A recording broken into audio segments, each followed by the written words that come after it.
Exarch Demetrius, his opulent robes shimmering with subtle holographic patterns, narrowed his eyes. Across the intricate web of trade routes and resource flows, a network of anomalies pulsed red, a growing cluster on the periphery of the Neo-Arabian Caliphate. Rare earth minerals, critical for the Imperium's computational devices, were vanishing. These disappearances weren't just a bureaucratic oversight, they threatened to cripple crucial imperial infrastructure, from orbital defense grids to the AI systems managing the biodomes that fed millions. Demetrius had seen firsthand how even minor resource disruptions could cascade into widespread suffering in the borderlands where his own family had humble roots. He understood that true imperial strength lay not in rigid dominance, but in fostering stable partnerships, a philosophy often at odds with the entrenched bureaucracy of New Constantinople. Tomorrow, the annual Frontier Congress would begin, and his primary objective was to unravel this mystery without provoking a wider conflict. Above him, through the glass walls of his Alexandria Nova apartment, the Bosphorus stretched, bathed in the soft glow of atmospheric illuminators, automated triremes gliding across its surface. Nothing seemed to disturb this eternal harmony, but Demetrius knew unseen currents always churned beneath the surface. Such imperial prosperity was no accident, its destiny had shifted incrementally, starting in the early 7th century CE. Instead of crushing Persian and Arab invasions sapping its strength, the Byzantine Empire, under a series of exceptionally brilliant and pragmatic emperors, discovered and refined a superior form of Greek fire much earlier, a volatile, self-igniting compound that could be projected not just by ships but by early mechanical artillery.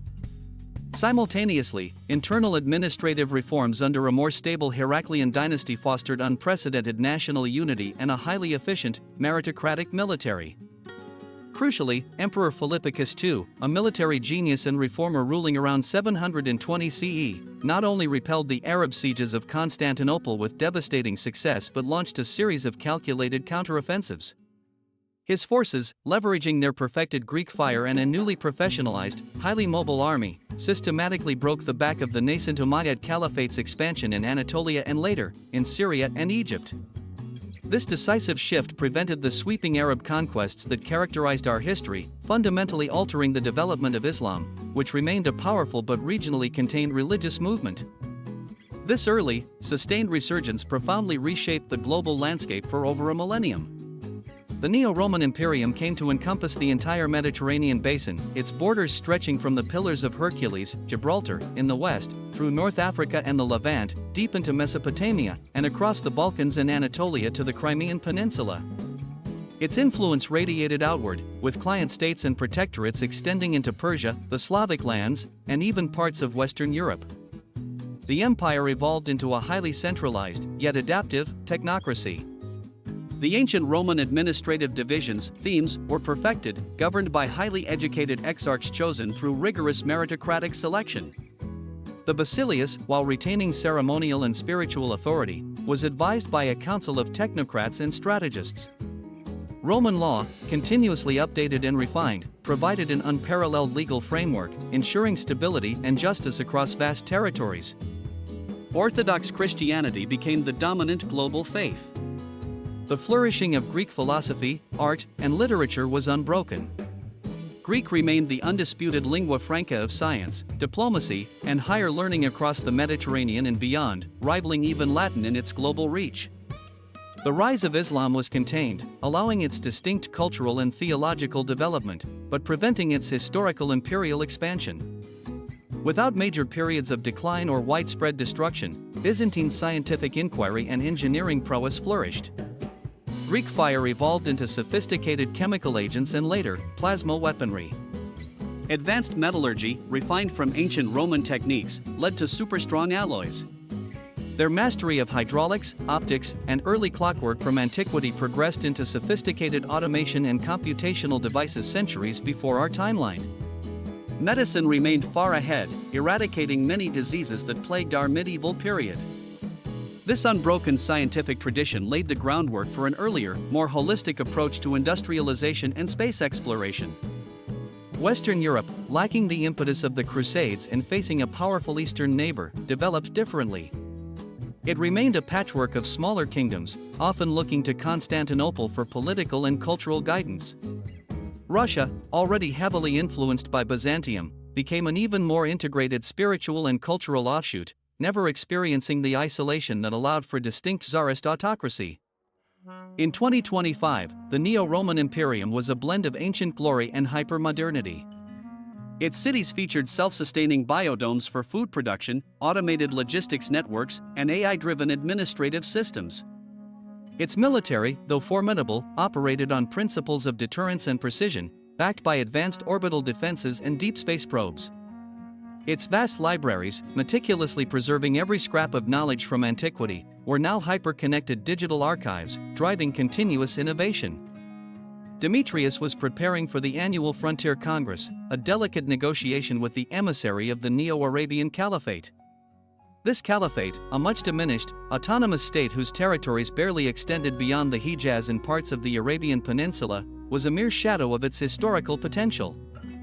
It existed as a religiously distinct, semi-independent entity, reliant on imperial trade routes for vital resources and imperial technology for its infrastructure. For weeks, encrypted reports had hinted at a burgeoning black market in imperial rare earth minerals. The emissary, a wizened, turbaned figure named Rashid al-Hassan, arrived, stepping from his imperial-issue automated land skimmer. His eyes, though deferential, held a glint of ancient pride and a deep weariness.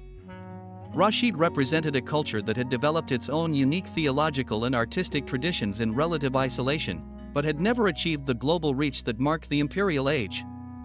As Demetrius offered a traditional, respectful bow, Rashid returned it, his gaze momentarily flicking towards the data shimmering above Demetrius's wrist. Exarch Demetrius, Rashid's voice was smooth, carrying the subtle lilt of desert winds. A pleasure, as always, to partake in this annual dance. Demetrius's expression remained cordial, but his internal resolve hardened. Emissary Rashid, the pleasure is mine. I trust your journey was swift? He gestured towards the opulent reception hall. Let us begin. There are matters of mutual interest to discuss, beyond the usual protocols.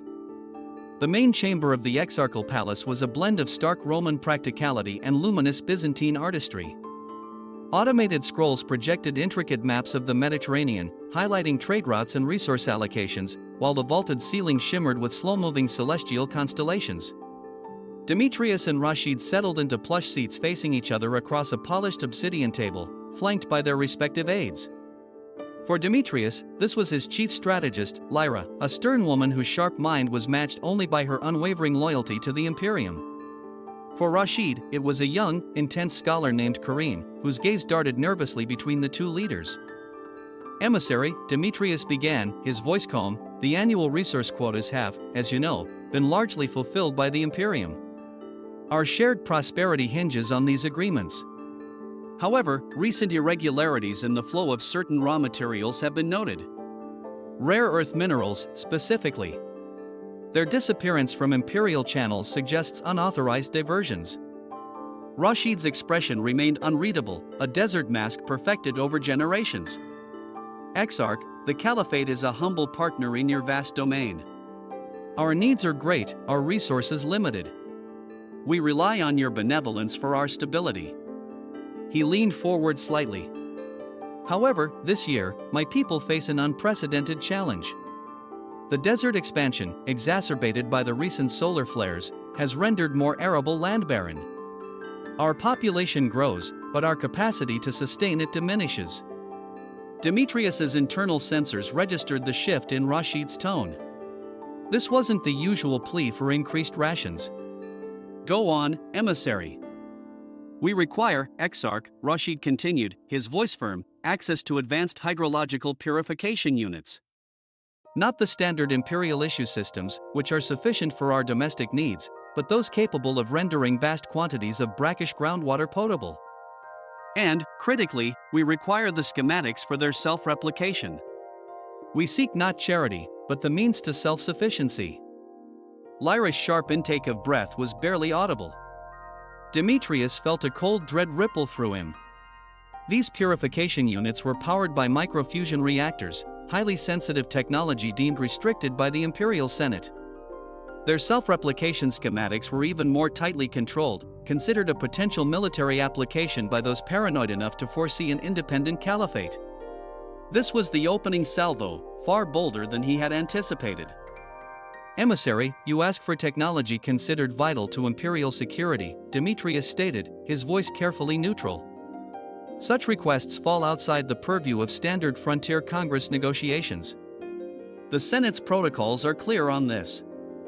Rashid's eyes hardened. "Clear for whom, Exarch? For the eternal dawn that bathes your cities, or for the endless night that threatens ours? Are we to wither under your benevolent influence while the tools for our survival are withheld?" His gaze flickered towards Karim, who nodded almost imperceptibly. Karim's face, etched with a quiet desperation, underscored the severe impact of the drought on his people. "My people speak of freedom, Exarch. Not freedom from the Imperium, but freedom from existential threat." Demetrius felt the weight of his internal conflict. The Senate, led by the hawkish Senator Antonius, had explicitly warned him against any concessions that might empower the caliphate. Antonius viewed the caliphate not as a valued autonomous partner, but as a perpetual potential threat, a religious outlier that needed to be kept firmly in check.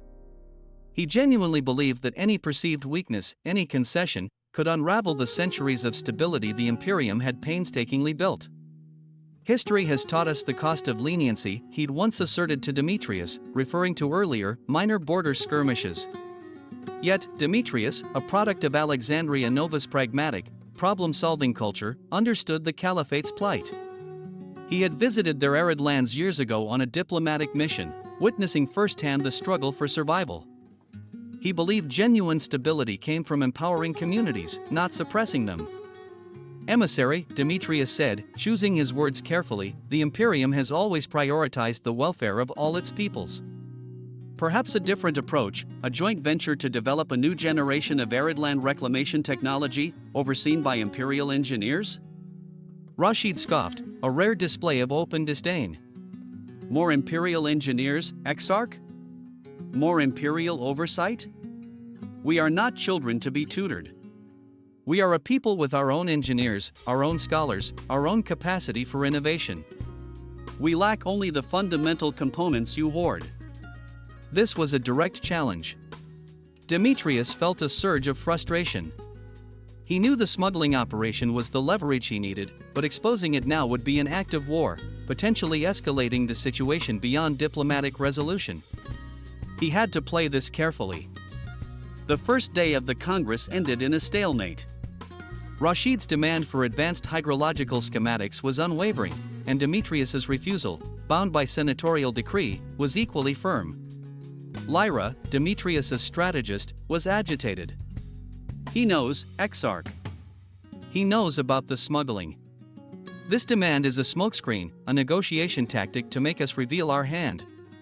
Lyra's face was etched with concern, caught between her loyalty to Demetrius and her understanding of the rigid imperial protocols. Demetrius paced his private chambers in the palace, the soft glow of the atmospheric illuminators doing little to ease his tension. Perhaps. Or perhaps it's a desperate gambit born of necessity. We cannot afford to miscalculate. He looked at the holographic projection of the rare earth mineral smuggling routes. The anomaly cluster was growing, a faint red stain spreading across the simulated map of the Arabian Peninsula. The data points to a highly organized network. Not just petty smugglers. A state-sponsored operation, then? Lyra's voice was tight. The Senate will demand swift action. They'll call for punitive measures, perhaps even a military intervention to secure the mines. Her concern was palpable. Demetrius closed his eyes, picturing the harsh, unforgiving desert and the desperate faces of the caliphate's people. A military solution would be catastrophic. It would breed resentment for generations, turn autonomous partners into bitter enemies. The Imperium has built its peace on stability, not subjugation. That night, under the cover of Alexandria Nova's automated night watch, Demetrius initiated a highly secure, encrypted communication. Not with New Constantinople, not with the Basilius or the Senate, but with a contact he rarely used, an old mentor, now a retired historian in the Imperial Archives, renowned for his unconventional insights. "Praetorian," Demetrius began, using the old honorific, "I require your wisdom." The wizened face of historian Elias appeared on the secure screen, his eyes sparkling with intelligence. Demetrius, my young lion. You rarely consult me unless the path is obscured by more than desert dust. Demetrius quickly summarized the Congress's demands and the intelligence regarding the smuggled minerals. The Senate sees only insubordination. I see a deeper problem. And I fear a misstep could undo centuries of careful integration. Elias stroked his white beard. The caliphate, a thorn, certainly, but a necessary one. A cultural pressure valve. But history, Demetrius, is rarely about simple demands. There are always layers. What do they gain from this particular contraband? Rare earth minerals are vital for our most advanced systems. But they lack the infrastructure to refine them or utilize them effectively. Precisely my thought, Demetrius admitted. They're moving the raw materials, but not using them. Which means they're selling them. But to whom? Elias's eyes narrowed. Consider the fringes, Demetrius. The remnants of the old Persian empires, the warlords beyond the Scythian wastes. There are always those who chafe under the Pax Romana. And they would pay handsomely for anything that could even theoretically challenge our technological supremacy. A chill ran down Demetrius's spine. This was worse than he'd imagined. If the caliphate was funneling imperial resources to hostile entities, it was an act of high treason. Yet, Rashid's desperation seemed genuine. There was a disconnect. Thank you, Praetorian, Demetrius said, ending the call.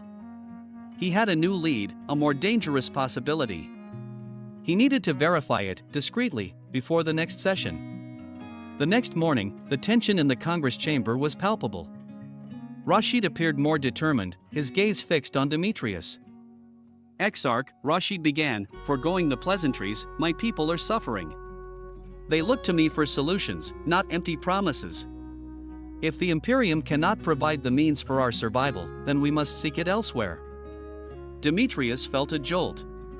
Was this an admission? Emissary, that is a dangerous path. The Imperium protects its interests fiercely. And what of our interests, Exarch? Rashid retorted, his voice rising slightly. Do you truly believe a people will starve quietly, simply because the eternal dawn shines elsewhere? His words hung heavy in the air. I warn you, Exarch, patience is a finite resource, even for those accustomed to generations of hardship. Demetrius decided on a calculated risk. He activated a smaller, private holographic projection on the table, visible only to him and Rashid. It showed the latest data stream of the rare earth mineral anomalies, now significantly expanded, with faint, overlaid projections tracing routes eastward, deep into the uncharted territories beyond Mesopotamia. Rashid's composure finally broke. His eyes widened, a flicker of genuine shock crossing his face. Karim, seeing the display, gasped, a tremor of fear running through him. Emissary, Demetrius said, his voice low, I know about the smuggling.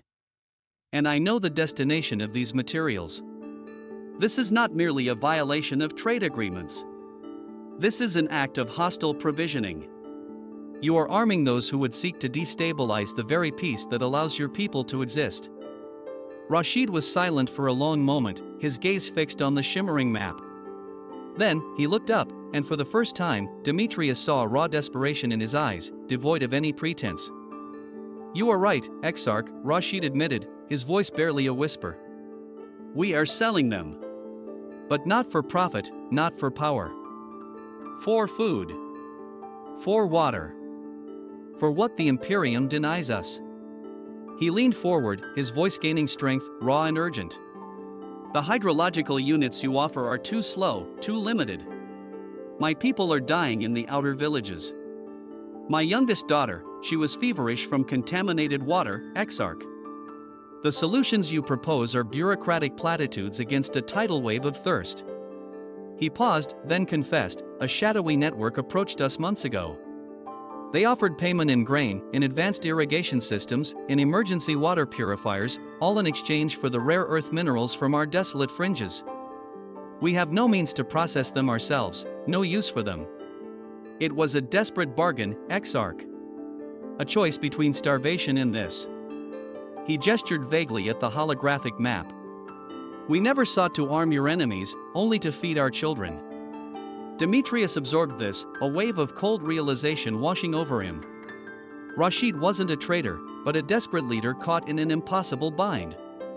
The hostile entities were exploiting the Imperium's own bureaucratic rigidity, its refusal to truly empower its autonomous partners. Who are they? Demetrius asked, his voice softer now. The network? Their true identity? Rashid shook his head. They communicate through encrypted channels, faceless intermediaries. They call themselves the Desert Scorpions. They speak of an old alliance, of common enemies. Demetrius knew that name. A loose confederation of renegade warlords and opportunistic merchants operating in the lawless eastern territories, beyond the reach of direct imperial themes. They harbored ancient resentments against the Imperium and sought any means to undermine its authority. This was a sophisticated operation, not just a desperate one. They were using the Caliphate's desperation as a wedge. Emissary, Demetrius said, a new plan forming in his mind, I cannot grant you the schematics for self-replication. Not yet. But I can offer you something else. A solution that addresses your immediate needs, and in turn, addresses my own. Rashid looked skeptical. Another half measure? No, Demetrius countered, his voice firm. A direct intervention. The Imperium will deploy rapid response hydrological teams, equipped with the most advanced, but centrally controlled, purification units. We will establish temporary water depots, and we will initiate accelerated arid land reclamation projects, overseen by our top environmental engineers, in your most affected regions. This is not charity, emissary. This is an investment in stability. In the mutual prosperity of our peoples. Rashid's brow furrowed. And what do you demand in return, Exarch? Full cooperation, Demetrius stated, his gaze unblinking. You will provide us with every scrap of information you have on these desert scorpions. Their communication frequencies, their rendezvous points, every detail you know. We will trace their network, dismantle it, and cut off their supply of imperial resources. He paused. And the smuggled minerals will cease. Immediately. Rashid considered this, his gaze distant, calculating. It was a risky proposition for both of them. For Rashid, it meant admitting complicity and potentially incurring the wrath of the Desert Scorpions, who would surely retaliate. For Demetrius, it meant going against the strict interpretation of senatorial protocol, taking a proactive, potentially costly, and certainly unorthodox approach. How can I trust you, Exarch? Rashid finally asked, his voice a low growl. How do I know this isn't simply a way to expose our weakness and then tighten your grip? Because, Demetrius replied, leaning forward, his voice resonating with conviction, I believe in the strength of true partnership, not forced compliance. Because I know that a desperate ally can quickly become a dangerous enemy. And because, emissary, if you allow this network to flourish, it will eventually consume your people and ours. This is about survival, for both of us. Rashid held his gaze for a long moment, searching for any sign of deceit. Then, slowly, almost imperceptibly, he nodded. Agreed, Exarch. We will provide you with all we know. But you must deliver on your promise. My people are watching. The days that followed were a flurry of intense activity. Demetrius immediately dispatched the rapid response hydrological teams, whose arrival in the Caliphate's parched villages was met with stunned relief. Automated purification units hummed to life, delivering clean water, while imperial agricultural drones began reseeding barren lands with genetically engineered, drought-resistant crops. This visible, immediate relief began to quell the rising unrest within the Caliphate. Simultaneously, Demetrius's intelligence teams, bolstered by Rashid's provided data, began to unravel the Desert Scorpions network. It was far more extensive than anticipated, a loose alliance of disillusioned tribal leaders, displaced merchants, and opportunistic mercenaries, all unified by a shared animosity towards the Imperium and a thirst for power. They operated from hidden desert enclaves, using ancient, almost forgotten trade routes and dead drops for their illicit transactions. Lyra, initially skeptical of Demetrius's approach, found herself working tirelessly, her sharp mind proving invaluable in cross-referencing data and identifying patterns in the Desert Scorpion's communications. She observed the arrival of the water purification teams in the parched villages. A holographic projection showed a young caliphate child, frail but with a glimmer of hope in his eyes, drinking from a purification unit. Lyra recalled Antonius's tenets of strict discipline but now saw something stronger: hope. Perhaps wisdom isn't always found in the letter of the law, Exarch, she murmured one evening, gazing at the shimmering holographic maps. Her understanding of the situation grew, shifting her perspective. Rashid, true to his word, provided detailed, sensitive information, often at great personal risk. He revealed codes, meeting schedules, and even the names of some of his own disillusioned subcommanders who had secretly facilitated the smuggling. Karim, the young scholar, became a key liaison, relaying vital information from Rashid and actively seeking out forgotten routes and contacts within the caliphate that the Desert Scorpions might be using. Karim, who had studied ancient caliphate texts dreaming of a cultural renaissance, found renewed purpose in preventing his people's downfall, eagerly bringing new intelligence to Demetrius's team. He expressed a quiet urgency, sharing the anxieties of his people, which further emphasized the stakes for Demetrius. Demetrius saw the toll this was taking on Rashid, the internal conflict, the burden of betraying his own people, even for their greater good. It forged an uneasy respect between them, a fragile alliance built on shared desperation and a mutual desire for stability. One evening, as Demetrius reviewed the latest intelligence, Lyra entered his chambers. Exarch, the Senate is demanding an explanation for the increased resource allocation to the caliphate. Antonius is raising a fuss. He says you're undermining imperial authority. Her voice was tight with the pressure she was under. Demetrius sighed, rubbing his temples. Let him fuss. When this operation is complete, the Senate will see the wisdom in my approach. We are preventing a wider conflict, Lyra, and demonstrating that our benevolent influence is not merely a facade. And if it fails, she asked, her voice grim, a deep concern for his future, and the Imperium's, evident. Then I will face the consequences, Demetrius said, his gaze firm. But we will not let it fail. The operation against the Desert Scorpions was not without its challenges. Imperial tactical drones, guided by the combined intelligence from Demetrius's network and Rashid's informants, located a major Desert Scorpion supply hub in a remote, forgotten wadi. It was a massive underground complex, camouflaged by millennia of sand and rock, filled with the rare earth minerals smuggled from the caliphate, alongside ancient, crude weaponry, and even a small, clandestine laboratory attempting to reverse engineer imperial technology. As elite imperial covert teams moved in under the cloak of night, they encountered booby traps and unexpected resistance from fanatical scorpion guards. One of the imperial land skimmers was partially disabled by an improvised explosive device, forcing the teams to proceed on foot through treacherous terrain. Laser grids flashed, and ancient, spring-loaded traps snapped shut. Demetrius received an urgent comms update from the field. Contact made, Exarch. Heavier resistance than anticipated. Scorpion forces are well armed and seem to be expecting us. We've sustained minor damage to Unit 7. Despite the setbacks, their superior training, advanced stealth technology, and coordinated tactics allowed them to systematically overcome the defenses. They disabled communication systems, seized the contraband, and apprehended the key leaders of the Desert Scorpions, including their elusive chieftain, without resorting to lethal force against the lesser ranks.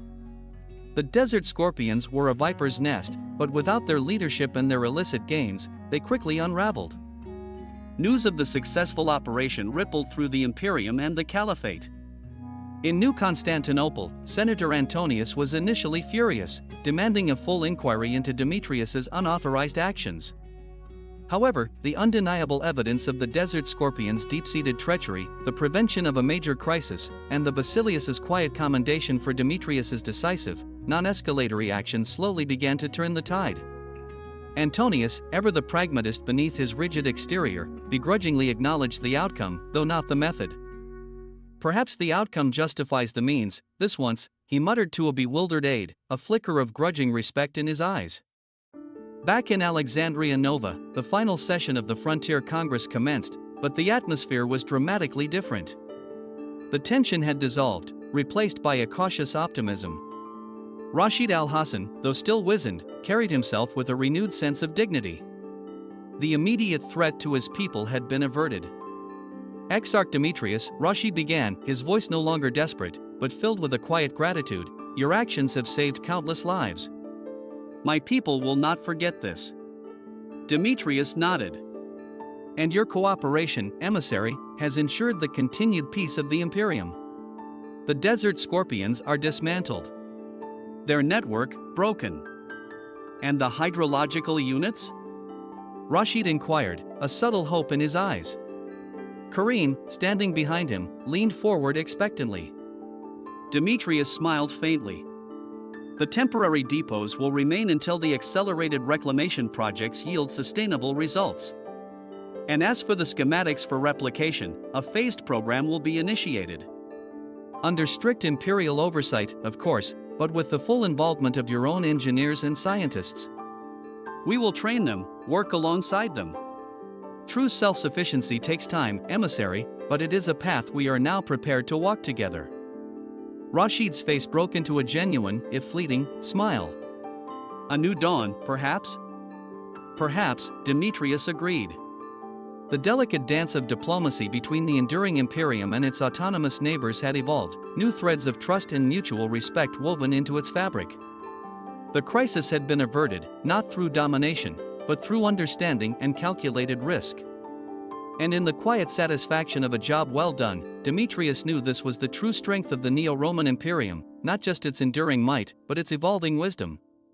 The future remained uncertain. Senator Antonius, a formidable opponent, would undoubtedly seek new avenues to assert senatorial control.